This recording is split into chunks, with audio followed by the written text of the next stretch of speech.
we hear this, we're excited. We want to start a crazy storytelling music therapy podcast or whatever. Tell us what we need to do, Kate. Okay. There are a lot of things to do.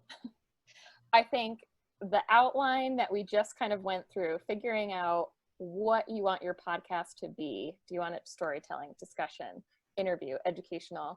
Having a hodgepodge of it too. A hodgepodge. That would be someone start that podcast. That's amazing. Music therapy hodgepodge. Yes, hodgepodgers. There's so much for figuring out just how you want your podcast to be, but then there's also a lot of the back end of what you need. And there's, the things that you need, you're going to have to figure out what you want your podcast to be. And then you're also going to have to find out if you're contacting guests, how are you reaching out to them? Do you give them a guide? Do you have questions? There's a lot of logistics. How are you planning it? Are you scheduling one a week? Are you doing one a month? Are you scheduling enough interviews so that you don't run out of interviews if you're doing one every week? And so there's a lot of logistics that go along with setting up a podcast and figuring out how you want it to roll out. And kind of in front of all that, and the more visible part that you want to consider as well is what the name of your podcast is, the branding. So like, what does it look like visibly with the logo? How are you going to incorporate your logo into social media?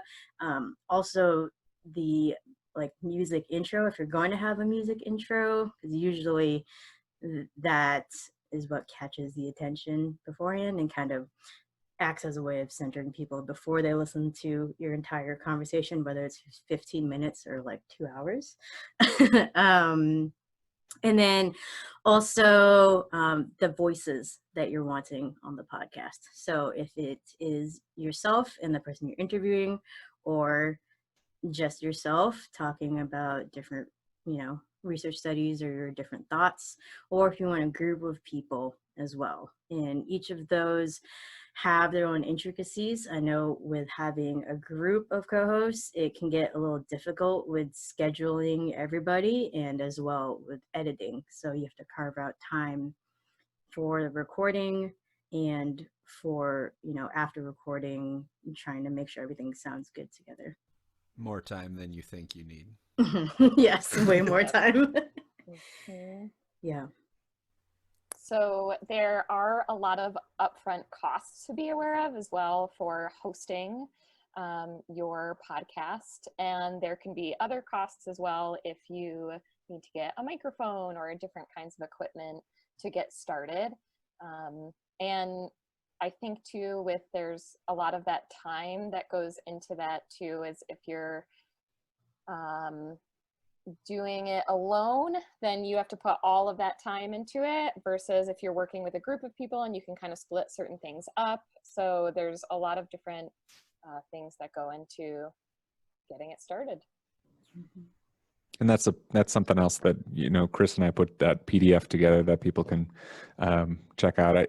We tried not to get too preachy about gear and everything, but we love ourselves some gear. So, and I imagine several of us, I'm sure we've all had to make these decisions too. So there's a lot of different ways that you can go around, figuring out all this cost part, but you should check out that PDF, and it's got some links to dealer websites. So like straight from the microphone maker, or or the USB interface maker or something like that. So you take those and then you go to your wholesaler or your retailer of choice, or your local music store or something, and then you say, here's the things that I think I'm looking for, and then you can price them out that way, I think, to make sure you're finding good deals.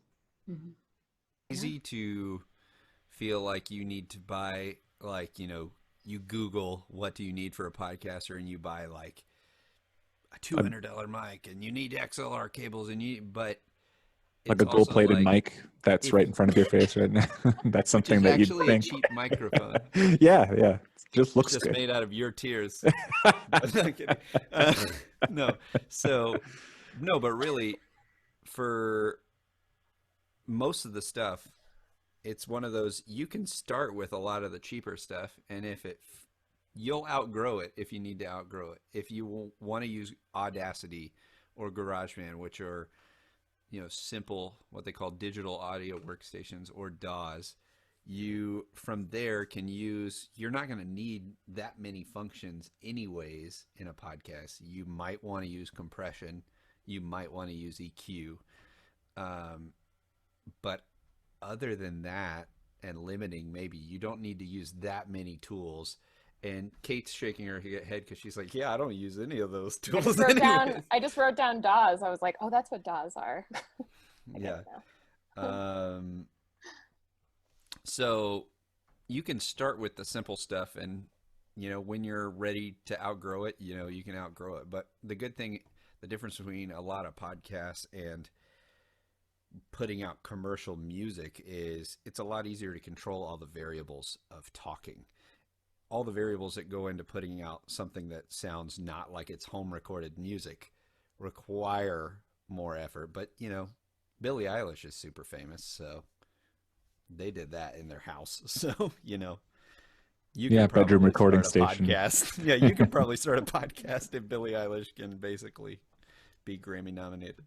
So. Yeah, and it helps you as a music therapist. You learn a little bit about this kind of, not just recording, but, live technology too, the sort of things that can help with a whole lot of different clinical populations that you might work with.